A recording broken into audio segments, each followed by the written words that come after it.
Welcome back to another episode of From the Couch Sports. I am your host, Connor, and if you enjoy the show, please like and subscribe. I got a lot I want to get into today. We've just wrapped up with the Sweet 16, so we've got the full Elite 8 ready to go, starting tomorrow and Sunday. Another big move in the NFL, and then want to go over the UFC card this weekend as well as some other NFL topics. To kind of start things off, I want to talk about the Tyreek Hill trade. This kind of came out of left field a couple days ago. Basically, the rumor came out like late at night that Tyreek Hill was open to look for for a trade partner. Basically, the Chiefs were giving him permission to seek out a trade. And then the next day comes around, and I wake up to the news that the Jets and the Dolphins are the finalists for Tyreek Hill. And it turns out that Tyreek gets to pick the team that he wants to go to, which doesn't make any sense because it appears that he doesn't actually have no trade clause. So basically, Tyreek just gets to pick whatever team he goes to. From what it sounds like, the Chiefs had kind of a similar offer from both teams, and then that both teams were also willing to give Tyreek Hill that kind of big contract, making him the highest paid receiver and whatnot. So the Dolphins end up trading their 2022 first round pick, their second round, and their fourth round, as well as a fourth in 2023 and a sixth in 2023. And they also, as part of this, they give him a 4-year, $120 million extension. So he just became I believe it's the highest paid receiver in football. And now he goes to the Dolphins, and you pair him with Jalen Waddle. So you have two of the fastest receivers in football. It's funny because Jalen Waddle's pro comp is Tyreek Hill. I know a lot of guys get that comparison coming out of college now. But it was, they have a similar skill set, so that offense is just going to be crazy. And then, as a Jets fan, this one sucks. Not only do we not land the big receiver, but we also don't. We also see him go to a division rival that we have to play twice a year for the next 4 years, most likely. So that's kind of hard pill to swallow there. The other part to it is the Dolphins just signed Terron Armstead to a 5-year contract for $87.5 million. So the Dolphins just pick up one of the best left tackles in football, and then you pair that with one of the best wide receivers in football. You got a young QB. Now you get an offensive-minded coach. And, if you're going to find out whether or not Tua is the guy, he's going to have every opportunity to do it. I believe they picked up Chase Edmonds as a running back as well as Raheem Mostert. So he's going to have so much more talent on the offensive side of things than he had just a year ago. And if Tua is that guy, we're going to for sure see it. He's going to be in a position to make it happen. And just piggybacking a little bit on the Jets for a second. This is tough to me because I feel like we have to go into this next season with a veteran receiver. We need a guy that can be a number one receiver. And I think that Elijah Moore has a chance to do that in his second year. I think he has the talent to be that guy. But going into the second year of a quarterback who had a lot of ups and downs as a rookie, he didn't really firmly say, he didn't make the statement like, I'm that dude going forward. Obviously they're going to continue to keep him going forward, but what I mean is he didn't make it known, like he didn't have a Herbert type season or Baker Mayfield even before that. We don't know for sure going into next year that this guy's going to be a franchise guy. He showed lots of flashes of it, and then he also struggled at times, which most rookie QBs do, especially on bad teams. So as a fan, I want to surround him with the most talent we can. I do like the rest of the offensive additions in free agency. We picked up Laken Tomlinson, so we're going to have a solid O-line. Might be one of the better O-lines in the AFC East. And then we picked up 2 really good tight ends, so we're going to have a good tight end rotation. And the tight end is it's a spot that we lacked last year, but it's also something really big for Zach Wilson in this offense. And then you got Elijah Moore, you got Corey Davis. I just think you need another piece to it. And I feel like we're putting ourselves in a position where we're going to go into the NFL draft and almost have to draft someone, early, like probably 10th overall. We're probably going to be in position to have to draft someone. And I think if you go out and you get a veteran proven receiver, that might help your quarterback more right away than what you get in a rookie. And then also, if you get a veteran receiver, like if you were able to pull this Tyreek Hill trade off, then you wouldn't have to worry about the development of drafting a rookie receiver, and you're getting someone who's proven and ready to go for Zach Wilson that can help him out, as we saw with Stephon Diggs and Josh Allen. So that's the only thing that's kind of been tough about this offseason. I think most of the other moves that we've made have been very good ones. I'm a big fan of the offseason. I just don't want to go into the draft without a proven receiver. I think that would create more flexibility as far as what positions we can draft. We have a lot of holes on defense. So if you were able to get a veteran receiver, maybe you can go defense with both picks in the first round. But you know what? We'll see. We still got a few more weeks before more draft stuff kind of kicks up. We'll do another final mock draft before this and everything. And then I want to talk a little bit more about the Deshaun Watson thing. I've said in a couple videos that I didn't think that he was going to be suspended, specifically because I didn't think there was a lot of cases in the NFL's history as far as suspensions that weren't based on criminal charges. They were just like civil lawsuits and whatnot, which is sort of the situation that Deshaun's going through now that he's been cleared of all charges. Basically, Zeke Elliott, a couple years back, he had a 6-game suspension. A situation, I know the situations aren't exactly similar, but they're civil suits with women involved. So Zeke had the situation a few years back. He was cleared on all the legal things, but it was still a civil situation. They suspended him 6 games, and I believe he was able to get that overturned to 4. And then even, many years before that even, it was the Big Ben situation. This was one girl. There didn't end up being anything criminal in there, but it was a civil thing, and the NFL suspended Big Ben for 6 games. He's a quarterback as well. I'm curious because these are one women accusations. The Deshaun thing is 22, so who knows how harsh the NFL is going to come down on it. Most suspensions they dish out are like a 6 to 8 for severe things. I think it would be pretty crazy if it was longer than that. I know we just saw that Calvin Ridley get suspended for a whole year. I would be very surprised. I think a lot of people think it's going to be a 4 to 8 game suspension, somewhere in that range. And that's most likely coming. Their contract already set that up. And then he went on and he had his press conference today to announce that he's a Cleveland Brown, and it was a very strange one. I watched a lot of the Russell Wilson press conference, and that was a lot more upbeat and positive. Russell Wilson's very happy to be in the new organization. A lot of good things to say about everything. And then this Deshaun Watson press conference. This is the first time that we've heard him speak since all of this happened, with all the accusations and everything. And so, but not only do we have the Browns basically addressing the elephant in the room, all of the accusations, but also defending the reasoning that they were still willing to trade for Deshaun.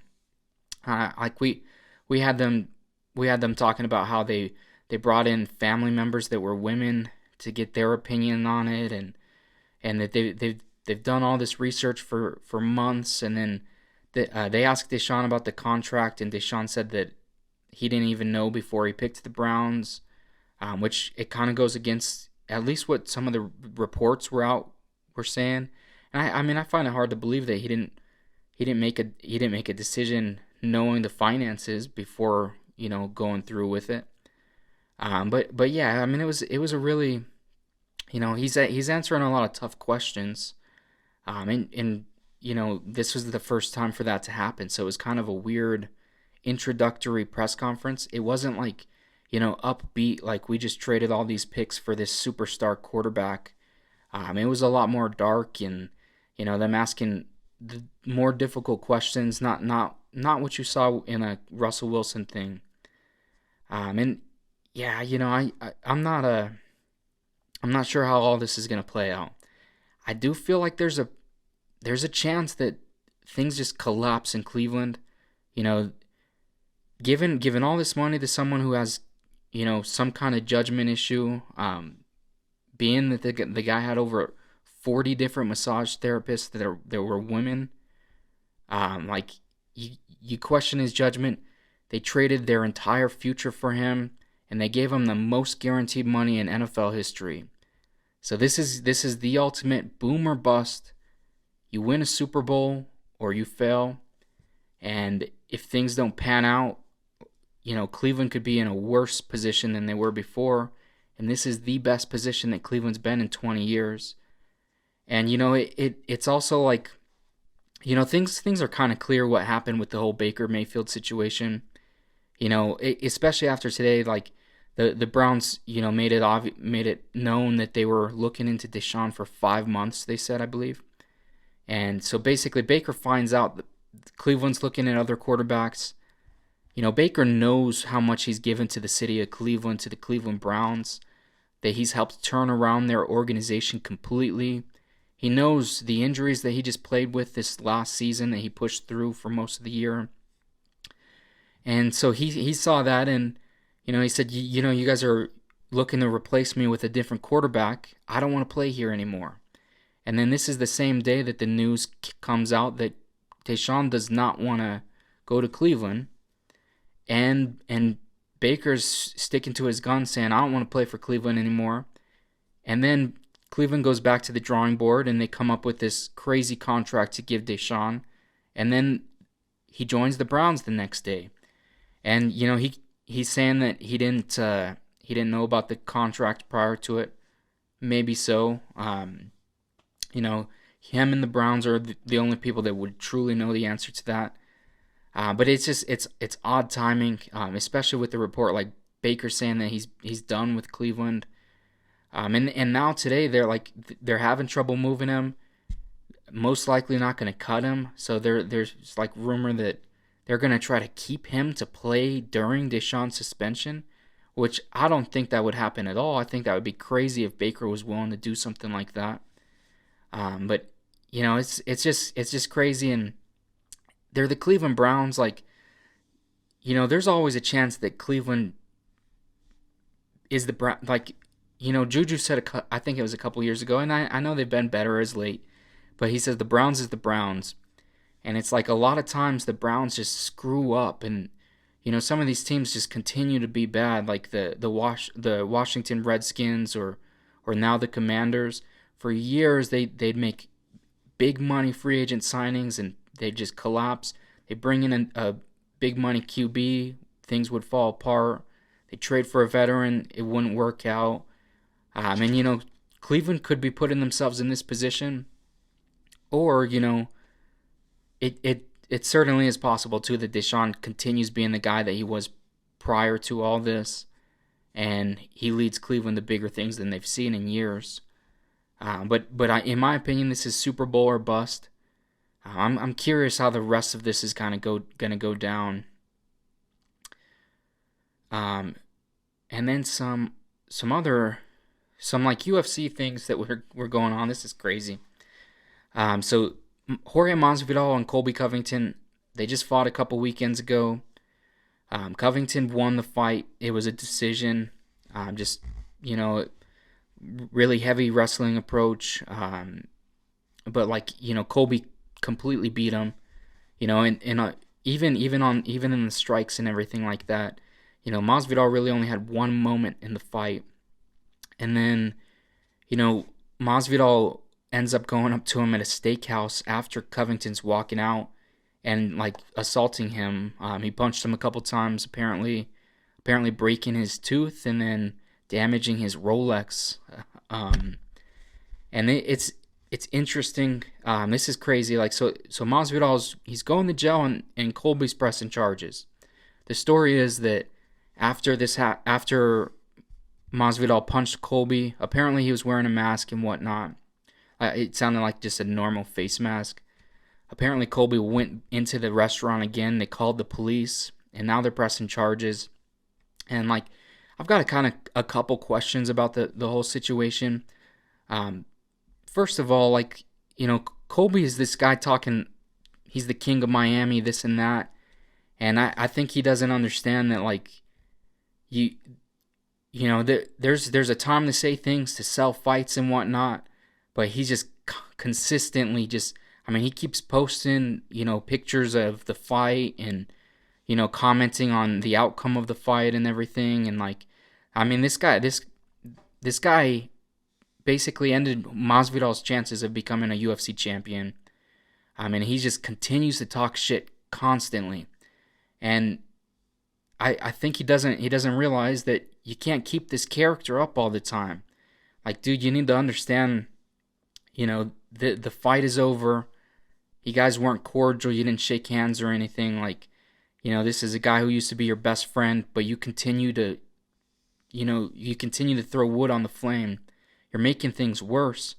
And, it resulted in Masvidal assaulting him. And now Masvidal is potentially going to go to jail for this, which is crazy. It's like, dude, you guys fight for a living. Don't press charges on him, dude. Like, I'm sure you can settle something to where your tooth is fixed or whatever. Like, it's ridiculous. That this is Colby's the guy who's constantly talking, I'm the king of Miami, this and that. But then when he's put in that situation, he goes straight to the cops, presses charges and everything. And it's just, the fakeness is obvious. He's a great fighter, but like he's just constantly putting on this fake persona, and at this point it's douchey. Like, dude, you gotta be able to pull it back at points. Like, Chael Sonnen's a perfect example. Chael is a guy like when he's promoting the fight and all in like the fight in the media and stuff, he's using his persona, but then there's other moments where he's just a normal person and like humble and respectful and whatnot of his opponents, and we don't ever see that from Colby. Colby continues to talk, and like, especially doing this to someone who used to be your close friend, like, this has to get Masvidal more fired up. The one thing I don't understand is Masvidal keeps saying like, this is what you get when you talk about someone's kids, and I don't know where or what exactly Colby said about Masvidal's kids. The only things like, and I listened to a lot of the media, especially prior to the fight. I heard Colby say a lot about Jorge's wife or ex-wife, it's saying basically that they were sleeping on her couch and not Jorge's. But I never heard him say anything about Masvidal's kids specifically. I heard him say that Masvidal's a deadbeat dad and, a bad dad and stuff like that, which for sure would still fire you up. But the talking about his kids specifically, I don't know exactly what he said. I'm curious to see where, and obviously these are guys that know each other, so he very well could be saying this, kind of behind closed doors or off camera type thing. But I for sure have heard him say stuff about Poirier's kid and Poirier's wife and stuff, and it's like, you're for sure crossing the line there. Masvidal's teammates with Poirier, I don't know. I don't think Masvidal would go and assault Colby for that. But I am curious, like, what was said about his kids, and I'd hope that they can drop the charges. Like, you'd think that like maybe the governor of Florida or something would talk with Dana White, like these are two UFC fighters. They fight for a living.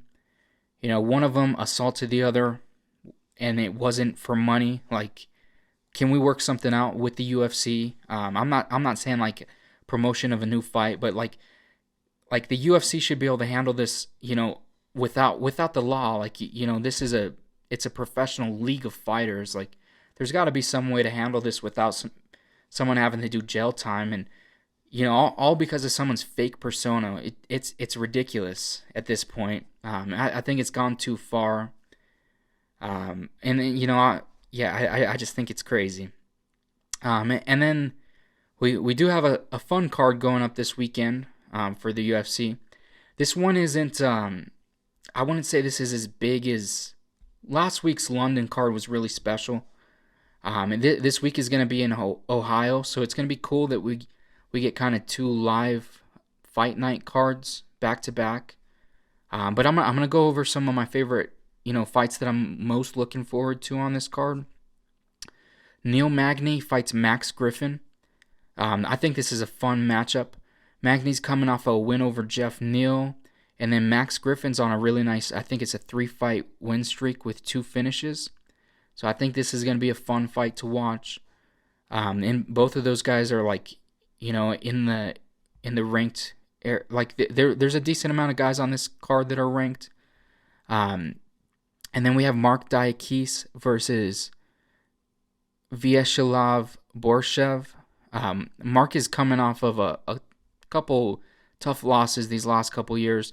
He's been facing really good high-level competition, but he just lost to Rafael Alves and Rafael Fiziev, and those are his last 2 fights.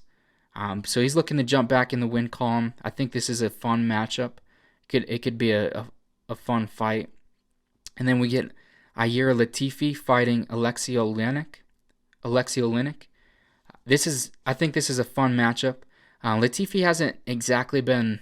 I think he's only moved up to heavyweight for his last couple fights. He fought Derek Lewis, which was a tough fight. I think he lost that one by decision. But this is 2 veteran MMA fighters. Oleinik is shooting for his 60th MMA win. That's crazy. He's 59-16-1 on his career. If he gets a 60th win, that's nuts. That would be super fun. And then Latifi getting back, and I think he actually won his last fight, but Latifi getting another win, and doing a little bit more at heavyweight. And then this next fight I want to talk about, I think you could make the argument that this should be the co-main, because this fight you could say the winner of this fight fights for the 125 belt next. But this is Askar Askarov versus Kai Kara France. And both of these guys, so Askarov is undefeated. He's the number 2 ranked guy. Kai Kara France is coming off of a knockout win over Cody Garbrandt. And he's on a nice win streak too. So you would think, whoever wins this fight should probably be fighting for the belt.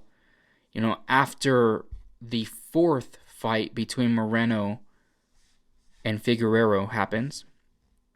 So I'm really interested for that fight. And then we get Matt Brown fighting against Brian Barberena. This should be a fun fight too. Matt Brown's still in there, putting on really fun fights. His last fight last year, I think, was a KO over Diego Lima. And then Barberena's, has another tough opponent. It's funny because he's been in the MMA. He's been in there for a while. I think he's 32 years old, but Matt Brown's been in there almost a decade longer. So that's crazy to think. Matt Brown's he's been fighting for a really long time, and he's still fighting at a very high level, which is what's even more special about it. And then I think then Joanne Wood, who's ranked number 7, versus Alexa Grasso, who's ranked number 9. This is the co-main. That's kind of what I'm saying. I think the flyweight, arguably number 1 contender fight should be above this, just based on a ranking thing. But this should be a fun matchup of the women. I'm not sure. I think if Grasso wins, she can probably jump to number 6, number 7. But they still, regardless of who wins, they still probably need another win to crack the top 5. And then the main event is Curtis Blades versus Chris Daukaus. So Curtis Blades, he's coming off a tough loss to Derek Lewis. But in his career, he's really only lost to Francis Ngannou and Derek Lewis. Those are the two guys that have beat him. And he's got an interesting skill set because he's such a dominant wrestler.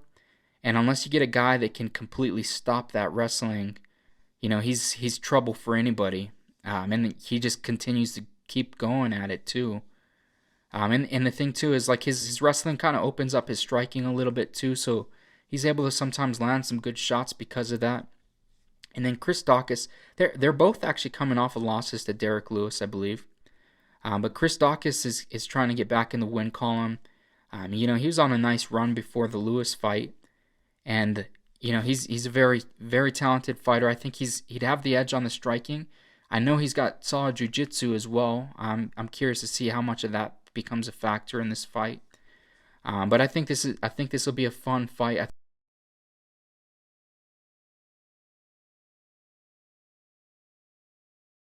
I want to talk about to finish things up. I want to talk about this Sweet 16 we just had. This was a very fun couple days of basketball. We got the Elite Eight coming right away too, which is super cool to see. I just like the tournament is one of the best playoff formats in all of sports. You have no idea what's going to happen. There's nobody ever been able to pick a bracket because there's so many moving pieces. There's so many upsets, and this weekend we had a ton of upsets. To start things off, Gonzaga lost to Arkansas, the number 4 seed Arkansas, and they took down the number 1 seed Gonzaga. They were number 1 in the whole tournament. In this game, Chet Holmgren, he went into foul trouble and was kind of in foul trouble the whole game. He sat out most of the first half because of foul trouble, and then it came in the second half as well, and then he fouled out towards the end with quite a bit of time left. So when he was in the game, he was making a big impact. The problem was he wasn't in the game too much, and so because of this, he wasn't able to make a huge impact on the overall game. And then Timmy had a good game as well. But he wasn't able to carry them without Holmgren in there, and they didn't get as much out of the guards as they did against Memphis. But this was a really big game for Arkansas. Arkansas's led their forward Jalen Williams and then their guard JD Note. They both had huge games, and they were able to get past Gonzaga. So the rest of this tournament, honestly, I have no clue how it's going to go. It's been so interesting so far. And then Villanova was able to get past Michigan. Gillespie, Moore, and Samuels all had big games for Villanova. And they're going to play Houston next, so that's going to be interesting. Houston also just took down the number 1 seed Arizona. They were led by Kyler Edwards and Jamal Sheed. And then for Arizona, Mothrin, he still had a solid game. I think he's probably going to be a top 10 pick. But Houston was able to get past them. So multiple upsets. 2 number 1 seeds lost this weekend. Kansas was able to win, so they don't end up being no number 1 seeds in the Elite Eight, but we were close to that. And then the Duke-Texas Tech game, I think this was the funnest game from the first night. It was a super close game, and then Paulo Banchero took over for Duke. I think he could be the number 1 pick in this draft. He's got such a polished game. He hit a bunch of really big shots. He's got a mid-range game. He's good attacking the basket. He's a big dude too, so he's super talented. I think he could be a top pick.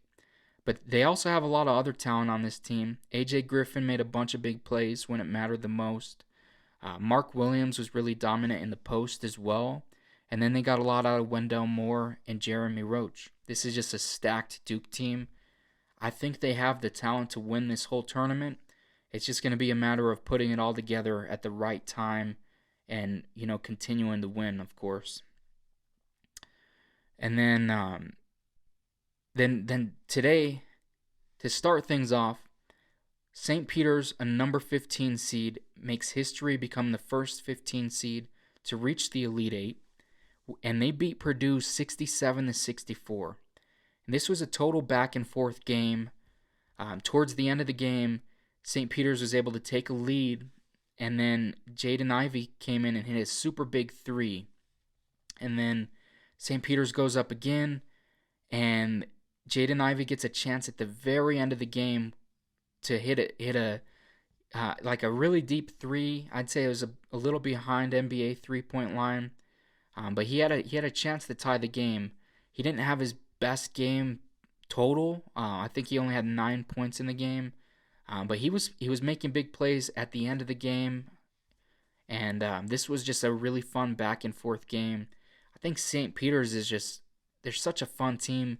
They've got guys that just they play hard. They play great team basketball. They play really good defense. They can shoot the ball. They're a super fun team to watch, and I think it would be so fun to see if they could make the Final Four. Seeing a number 15 seed go this far in itself is remarkable, but going even further would be insane to see. And then we had Providence was the team that was facing Kansas. They lost 66-61. They fell just short of the comeback. They were very close into this, kind of always trailing Kansas, but getting close to coming back and making it the ball game. And then UNC beat UCLA. And it's funny because this year North Carolina is an 8 seed. So them beating a 4 seed, you'd think like, oh, this is normally an 8 seed making it this far is an upset and crazy to see. But it's also North Carolina, so it's almost like more expected than it would be with another team. But North Carolina had Caleb Love had an insane game. He went off for 30 points. He was just hitting everything, hitting crazy threes, step backs with hands in his face, just making play after play. It was super fun to watch. The big guy, Manic, he hit a bunch of big shots in this game. And then the guy on this team, North Carolina, that I like a lot too is Bacot.